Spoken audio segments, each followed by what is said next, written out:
신앙개조, 제육장, 침례, 제사조.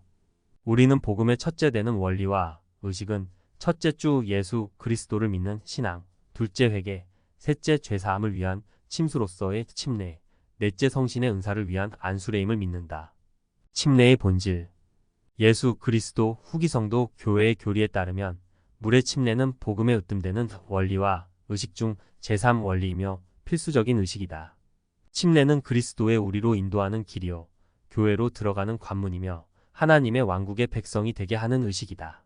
주 예수 그리스도를 믿는 신앙을 갖고 이를 고백하며 자신의 죄를 진실된 마음으로 회개한 자로서 교회에 가입하고자 하는 사람은 그의 새로운 계심을 나타내는 표적, 곧 상징으로서 권능에 의해 행하여지도록 규정된 특별한 외적인 의식을 가짐으로써 영적으로 성결케 되는 증거를 보여야 한다.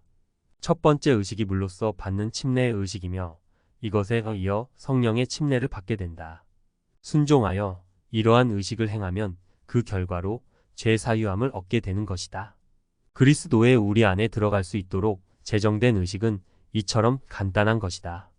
부한 자와 강한 자는 물론 가장 가난한 자와 연약한 자라 할지라도 모두 이 의식을 받을 수 있다. 죄를 깨끗게 하는 것을 나타내는 상징으로 침수로서의 침례보다 더 분명한 상징이 어디 있겠는가?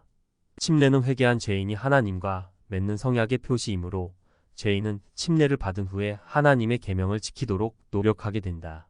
이에 관하여 선지자 엘마는 기드온 백성에게 다음과 같이 경고하고 가르쳤다. 참으로 내가 너희에게 이르노니 와서 두려워 말고 쉽게 너희를 에워싸며 너희를 결박하여 멸망으로 끌어내리는 죄를 모두 버리고 참으로 와서 너희 하나님께 나아가 너희 죄를 기꺼이 회개하며 그의 계명을 지키기로 그와 성약을 맺고자 함을 보이고 이를 침례의 물에 들어감으로써 오늘날 그에게 증거하도록 하라. 겸손하여져서 신앙과 회개로 자신의 범법을 인정하는 죄인은 이제 자신에게 혐오의 대상이 된 더러운 죄악에서부터 깨끗함을 얻게 해주는 의식을 기꺼이 받아들이려 할 것이다. 이들은 모두 오순절에 마음의 찔림을 받은 무리가 외쳤듯이 우리가 어찌할 꼴라고 외칠 것이다. 이들에게 성령은 경전을 통해서나 주님의 택함받는 사도의 입을 통하여 다음과 같은 답을 준다. 그리고 회개의 첫 열매는 침례여. 침례는 신앙으로 말미암아 와서 계명을 이룸에 이르며 계명을 이룸은 죄사함을 가져오니라. 그 상한 심령의 결과로 받게 되는 침례를 회개의 첫 열매라고 부르는 것은 매우 당연한 일이다. 침례 의식 제정. 침례 의식은 인류의 역사가 시작된 때부터 비롯되었다. 아담이 에덴 동산에서 추방된 후 주님은 아담에게 나타나셔서 인류의 축복사인 아담에게 다음과 같은 약속을 주셨다. 그가 또한 그에게 이르시되 만일 내가 내게로 돌이켜 내 음성을 듣고 믿으며 내 모든 범법을 회개하고 은혜와 진리가 충만한 나의 독생자의 이름 곧 이로써 구원이 사람의 자녀들에게 임하게 될 하늘 아래 유일한 이름인 예수 그리스도의 이름으로 참으로 물로 침례를 받으면 너는 성신의 은사를 받게 되리니 그의 이름으로 모든 것을 구하라. 그리하면 내가 구하는 것은 무엇이든지 내게 주어지리라. 이에 우리 조상 아담이 주께 고하여 아뢰되 어찌하여 사람은 반드시 회개하고 물로 침례를 받아야 하나이다. 이에 주께서 아담에게 이르시되 보라 나는 에덴 동산에서의 내 범법을 용서하였느니라 하시니라. 그리하여 하나님의 아들이 원죄를 속죄하였고 이로써 부모의 죄가 자녀의 머리에 응답될 수 없나니 이는 그들이 창세로부터 온전함이니라 하는 말이 백성 가운데 널리 퍼졌더라. 또 주께서 아담에게 말씀하여 이르시되 내 자녀가 죄 가운데서 잉태되는 만큼 그들이 장성하기 시작할 때에 죄가 그들 마음에 잉태되어 쓴 것을 맛보게 되나니 그리하여 그들이 선을 소중히 여길 줄 알게 하려 함이니라. 그리고 그들에게 선악을 분별하도록 허락되나니 그런즉 그들은 스스로 선택 의지를 행사하는 자라. 이에 나는 너희에게 다른 율법과 계명을 주었느니라. 그런즉 모든 사람은 어디에 있든지 반드시 회개해야 하며 그렇지 아니하면 그들은 결단코 하나님의 왕국을 기업으로 받을 수 없음을 내 자녀에게 가르치라. 이는 부정한 것이 그곳에 거할 수 없음이니 곧 그의 면전에 거할 수 없음이니라. 이는 곧 아담의 언어로 말할건대 거룩한 사람이 그의 이름이요 그의 독생자의 이름은 인자 곧 절정의 시기에 올 예수 그리스도 의로운 재판관이니라. 그러므로 내가 내게 계명을 주노니 내 자녀들에게 자유롭게 이 일을 가르치라.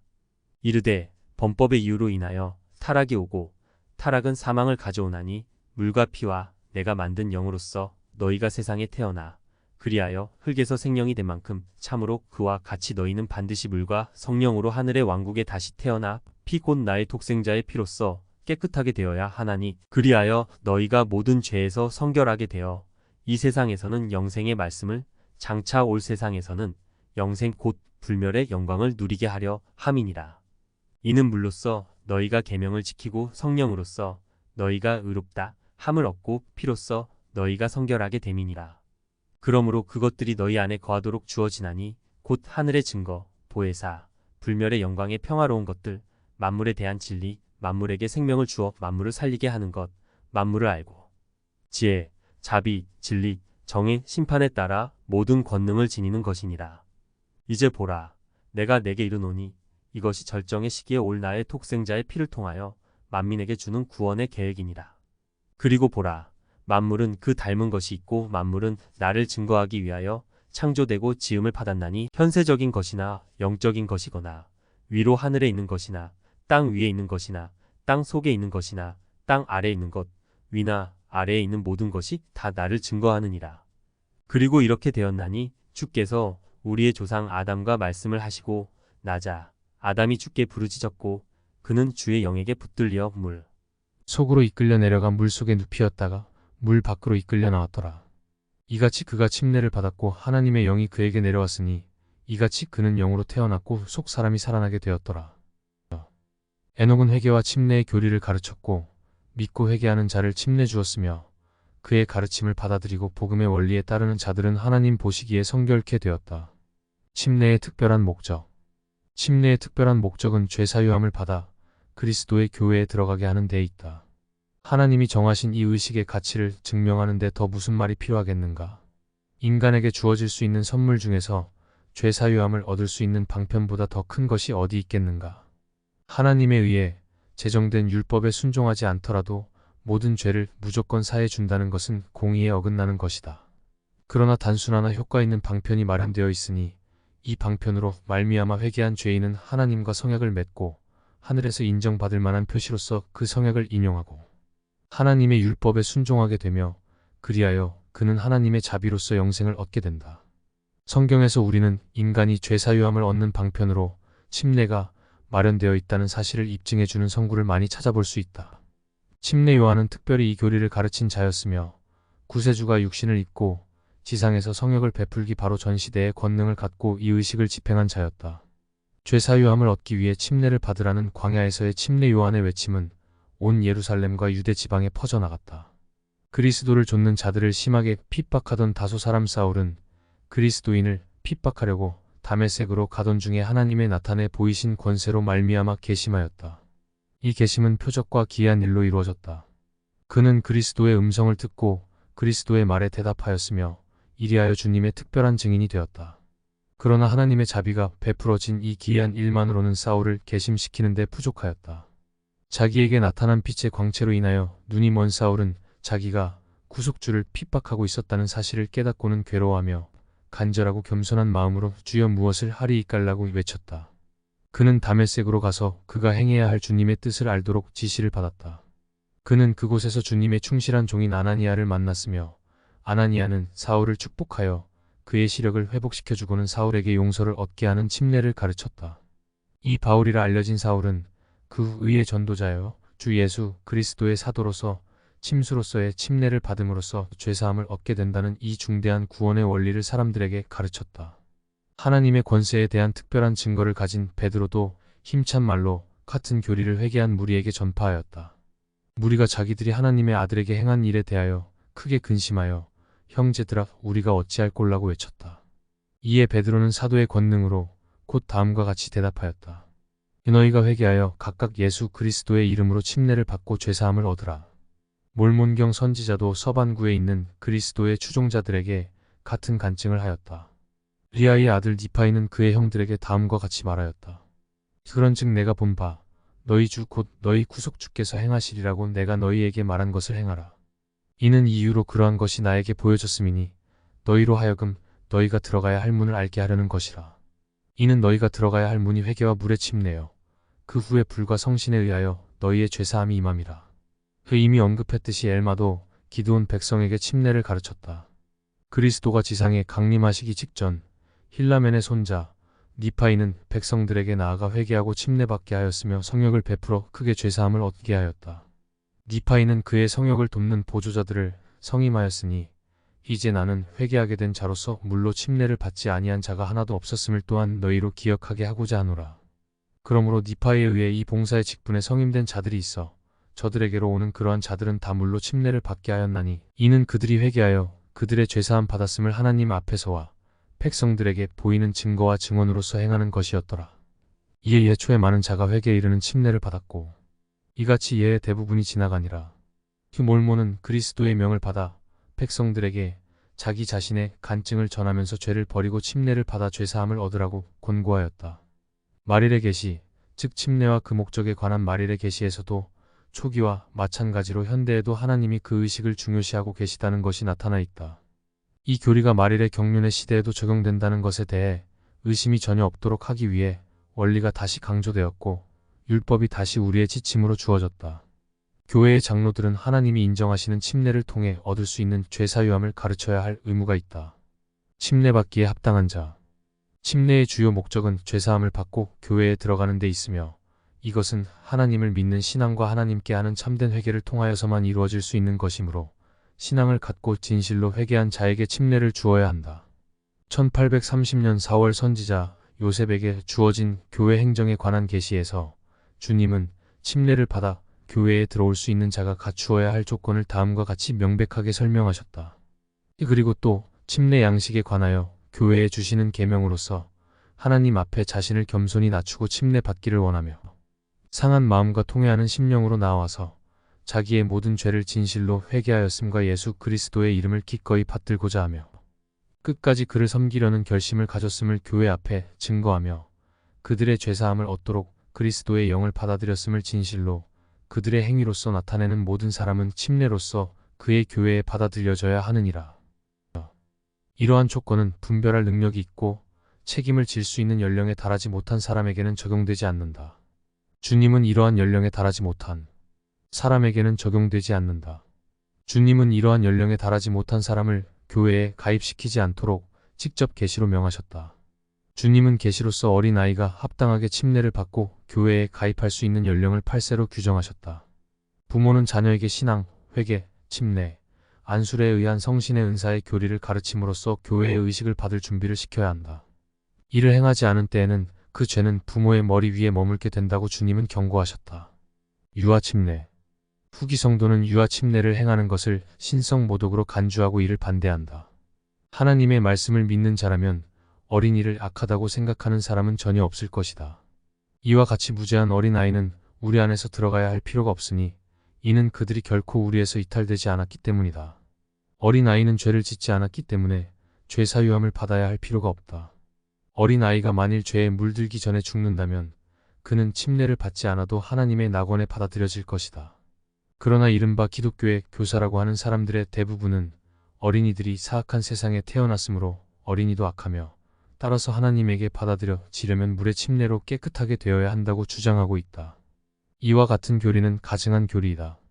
구세주가 성스러운 사도의 직분을 받은 자들을 위해 본받아야 할 모범으로서 들어보였던 어린아이, 주님이 천국의 비유를 말할 때 예로 들어보였던 어린아이, 사랑받는 영들인 어린아이들, 그들의 천사는 하나님 아버지의 면전에 항상 서서 자신에게 맡겨진 임무에 따라 행한 모든 일을 충실히 보고한다. 이 부모의 소홀로 침례받지 못하였다 하여 받아들여지지 않고 고통 속으로 던져져야 하겠는가. 이러한 그릇된 교리를 가르치는 것은 죄악이다. 유아 침례의 역사. 유아 침례의 역사는 이러한 그릇된 의식의 기원을 밝혀준다. 신학에서 일컫는 유아 침례 즉 피피어원 히라버 피에이아이도스 어린아이 피침례은 구세주가 가르친 것도 아니요 사도들이 가르친 것도 아니다.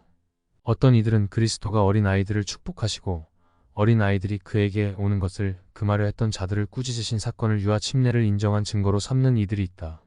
그러나 이에 관하여는 다음과 같은 현명하고 간결한 말이 있다. 그리스도가 어린이를 축복하신 행동을 들어 어린아이들이 침례를 받아야 한다고 추론하는 것에 대해서는 논쟁을 벌일 필요조차 없다. 왜냐하면 여기서 다음과 같이 결론을 내릴 수도 있기 때문이다. 그리스도는 어린이를 축복하신 후 어린이들을 보내셨다. 그는 침례를 주시지 않았다. 그러므로 어린아이는 침례받을 필요가 없다. 그리스도 이후 2세기 동안 유아 침례가 행하여졌다는 확실한 기록은 전혀 없다. 아마도 5세기까지 이 의식은 일반화된 것 같지 않다. 그러나 그 이후부터 종교개혁 때까지 그 당시 유력한 교회였던 로마 카톨릭 교회에서 유아 침례를 받아들였다. 그러나 그 암흑시대에도 여러 신학자들은 성스럽지 못한 의식에 대해 반론을 제기하였다. 16세기 초 독일에서는 재침례 교파 A의 어원 히라버, 아너 다시, 침례하다라는 종파가 생겨나 주목을 끌었다. 이 종파의 특징은 유아 침례를 반대하는 데 있으며 그 종파의 이름은 유아 침례를 받은 사람은 다시 침례를 받아야 한다고 주장하는 데서 비롯되었다. 침례교파도 일반적으로 책임을 질 수 있는 연령에 이르지 못한 어린이에 대한 침례를 반대하는 신조를 갖고 있다. 그러나 이 점 이외에는 침례교파가 재침례교파와 같은 것으로 간주되지는 않는다. 어떤 유아 침례주의자들은 경전상에서 찾아볼 수 있는 확실한 근거 없이 침례와 할례 사이의 동일성을 찾아 증명하려 했다. 할례는 하나님과 아브라함 사이에 맺은 성약의 표시로 이루어진 것이었다. 이것은 아브라함의 후손이 우상을 버렸다는 것을 나타내주는 상징이요, 하나님이 이들을 받아들였다는 것을 나타내주는 상징이었다. 할례가 죄 사유함을 얻게 하는 의식이라는 근거는 전혀 없다. 이 의식은 남자에게만 적용된 것이었다. 그러나 침례는 남자는 물론 여자에게도 베풀어진다. 할례는 나온 지 8일째 되는 날에 행해져야 했으며 그날이 안식일이더라도 이를 행하여야 했다. 3세기에 카르타고의 주교인 시프리언의 감리아의 주교 평의회가 열렸으며 이 평의회에서 결의한 사항은 생후 8일이 될 때까지 침례를 미루는 것은 위험한 일로 규정하고 이를 금지하기로 한 것이었다. 몰몬경에서는 유아 침례가 금지되어 있음. 이 사실로 미루어 보아 우리는 니파인 가운데 이 유아 침례에 관한 논란이 있었음을 추론할 수 있다. 이 문제에 대하여 주님으로부터 특별한 계시를 받은 몰몬은 그의 아들 모로나이에게 이에 관한 내용을 적은 편지를 보냈다.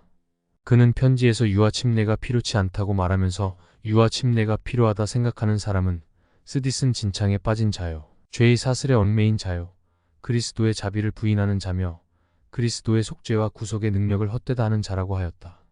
침례, 구원의 필수 조건.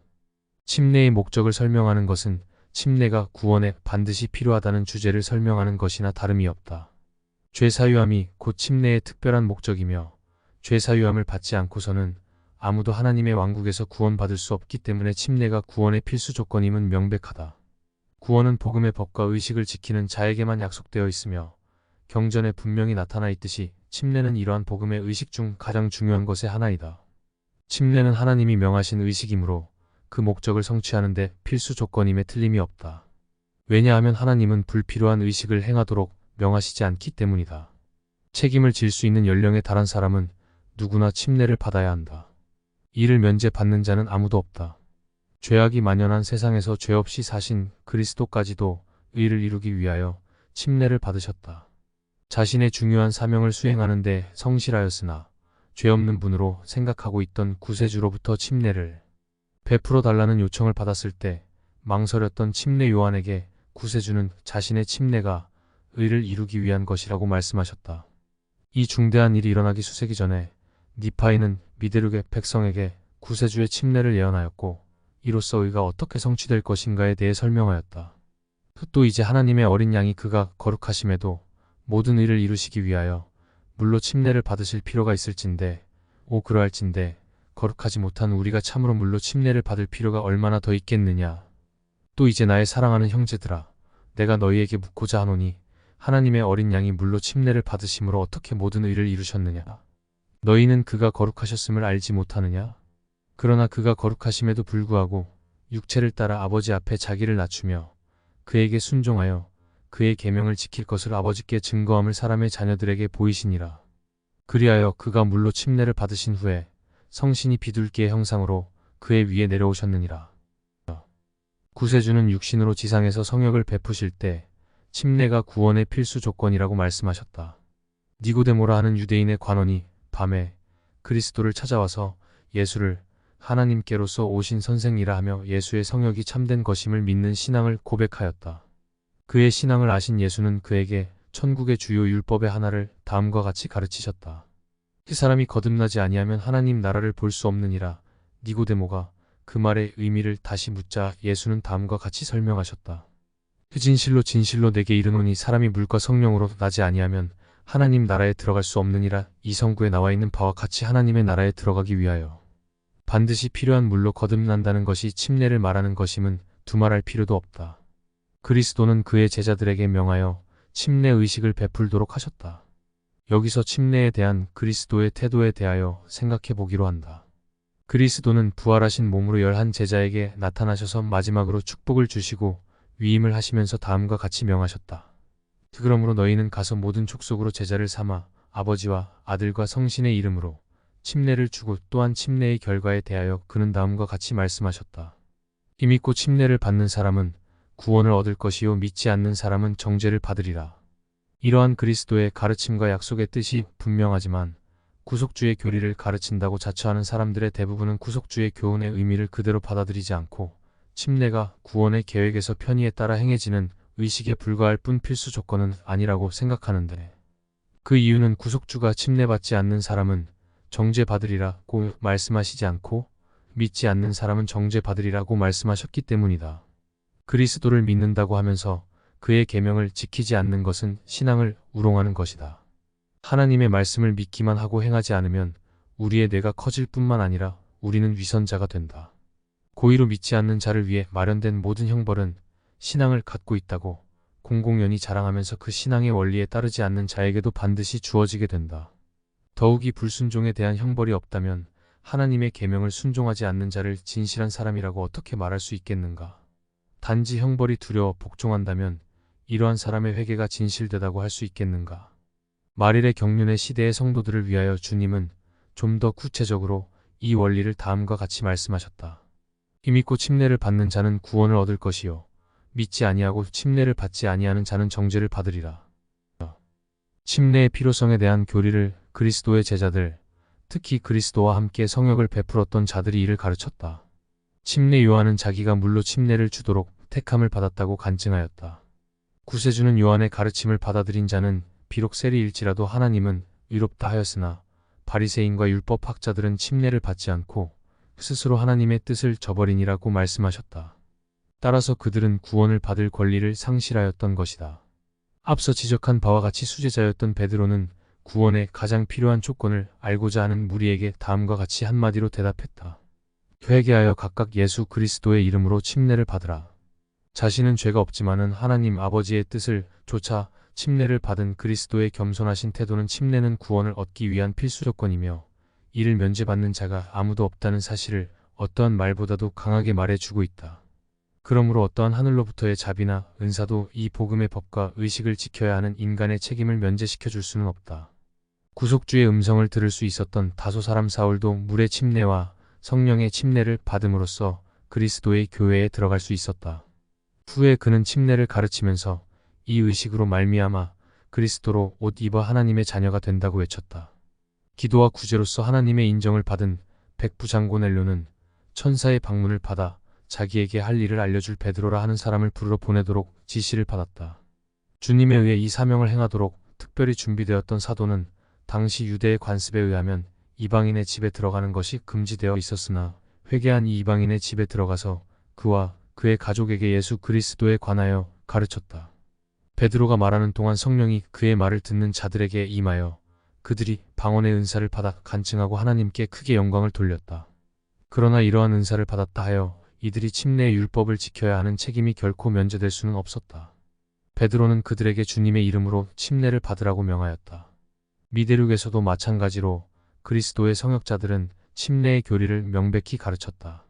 리아이와 그의 아들 니파이는 앞으로 있을 구세주의 침례를 간증하였으며 구원받기를 원하는 자는 모두 물과 성령의 침례를 반드시 받아야 한다는 필요성을 간증하였다. 니파이는 회개, 그리고 물과 성령의 침례를 그리스도의 우리로 들어가는 문에 비유하였다. 엘마는 침례가 구원의 필수 불가결한 조건이라고 가르치면서 백성에게 이 원리를 지킴으로써 그들이 주님의 계명을 지키기로 성약을 맺었음을 증거로 나타내 보이라고 권고하였다. 엘마의 아들 엘마는 침례를 구원의 방편이라고 가르쳤으며 침례를 베풀 자를 성별하였다. 그리스도가 탄생하시기 바로 전세기 동안 하나님의 종들이 레이맨인 가운데에서 신앙과 회개와 침례를 가르침으로써 하나님의 사업이 시작되었다. 암몬은 라모나의 왕과 그의 백성에게 이 교리를 가르쳤다. 힐라멘은 침례를 가르쳤으며 그리스도 탄생 전 약 반세기 동안 그가 성역을 베풀었을 때 수만 명이 침례를 받고 교회에 들어와 단합하게 되었다. 힐라멘의 아들과 그의 손자 니파이도 이 교리를 가르쳤다. 그 당시 침례는 앞으로 오실 메시아의 이름으로 베풀어졌다. 그러나 주님이 미드륙에 있던 그의 우리의 양을 방문하셨을 때 아버지와 아들과 성신의 이름으로 침례를 받아야 한다고 가르치셨으며 그의 율법을 지키는 자만이 구원을 받는다고 약속하시면서 12명에게 침례를 베풀 수 있는 권능을 부여하셨다. 구세주가 침례를 그의 교회에 들어가기 위한 필수 조건이라고 생각하셨다는 증거는 많다. 그러므로 구세주가 니파이인 가운데서 빵과 포도주의 성찬을 제정하실 때 합당하게 침례를 받은 자들에게만 성찬을 들게 하라고 지시하셨다. 또한 예수의 지시대로 침례를 받은 자들은 그리스도의 교회라 일컬어졌다. 구세주가 약속하셨듯이 그의 권능에 의해 침례를 받은 자들에게 성신이 임하여 물의 침례에 성령의 침례를 더해 주었고 많은 사람들은 말로 표현할 수 없는 것을 보고 들었으나 기록하도록 허락되지 않았다. 사람들은 선행을 하고 기도하며 금식함으로써 신앙을 나타내 보였다. 그리스도는 이들의 간절한 기도에 응답하시어 성역을 베풀도록 부른 제자들에게 또 다시 나타나셨다. 그들에게 주님은 그의 이름으로 침례를 받는 자들에 관한 약속을 다시 주시고 그들이 끝까지 견디면 심판하는 날에 죄 없다 할 것이라고 덧붙이셨다. 그때 그는 계명을 거듭 강조하셨으며 계명을 지키는 자에게 구원이 약속되어 있다고 하셨다. 이제 그 계명은 이것이라. 너희 땅의 모든 끝이여 회개하고 내게로 와서 내 이름으로 침례를 받으라. 그리하여 성신을 받음으로 말미암아 성결하게 되어 마지막 날에 내 앞에 흠없이 서도록 하라. 이로부터 약 4세기 후 몰몬도 같은 말을 전하였다. 몰몬의 아들 모로나이는 한때 강대하였던 민족 중에서 홀로 살아남아 이 교리가 진실하다는 간증을 마지막 간증이라 생각하고 남겼다. 그러나 그는 자신의 생각과는 달리 살아남게 되자 그의 기록을 읽게 될 모든 사람들에게 교리가 매우 중요한 것임을 깨닫고 다시 그 성스러운 주제에 대하여 말했다. 그는 구원의 방편인 물과 성령에 대한 간증을 남겼는데 이것은 그의 마지막 말로 생각할 수 있다. 고대에 선포된 이 기본 원리는 오늘날에도 변함이 없다. 이 원리는 변하지 않는 진리이다. 말일의 교회 장로들은 고대 사도들이 위임받았을 때와 마찬가지로 거의 꽃같은 말로 위임을 받았다. 너희는 온 천하에 다니며 만민에게 복음을 전파하고 내가 너희에게 준 권세를 행사하면서 아버지와 아들과 성신의 이름으로 침례를 베풀라. 그리고 믿고 침례를 받는 자는 구원을 얻을 것이요 믿지 아니하는 자는 정죄를 받으리라. 또한 선지자 조셉을 통하여 교회 장로들에게 주신 주님의 말씀을 들어보자. 그러므로 내가 나의 사도들에게 일렀던 것 같이 다시 너희에게 이르노니 너희 말을 믿고 죄사함을 위하여 물로써 침례를 받는 모든 영혼은 성신을 받으리라. 진실로 진실로 내가 너희에게 이르노니 너희의 말을 믿지 아니하고 성신을 받을 수 있도록 자기의 죄사함을 위하여 내 이름으로 물로 침례를 받지 아니하는 자들은 정죄를 받을 것이요 내 아버지와 내가 있는 내 아버지의 왕국에 들어오지 못하리라. 그 이 계명에 순종하여 교회 장로들은 온 나라를 다니면서 구원을 얻기 위한 필수 조건인 신앙, 회개, 물과 성령의 침례를 전파하면서 끊임없이 복음을 외치고 있다. 지금까지 우리는 유대인과 니파이인이 가르친 침례에 관한 교리와 그리고 현대의 예수 그리스도 교회에서 가르치는 침례에 관한 교리를 살펴보았으며 그 원리는 모두 같다는 사실을 알았다. 참으로 우리는 고대는 물론 인류의 역사 초기까지 거슬러 올라가 살펴보았으며 침례가 아담의 시대의 구원의 원리로서 선포되었고 이 원리에 의해 그는 용서와 구원을 원리로서 선포되었고 이 원리에 의해 그는 용서와 구원을 약속받았음을 알았다. 아무도 하나님의 율법을 지키지 않고는 구원을 바랄 수 없으며 침례는 이 율법의 중요한 일부이다.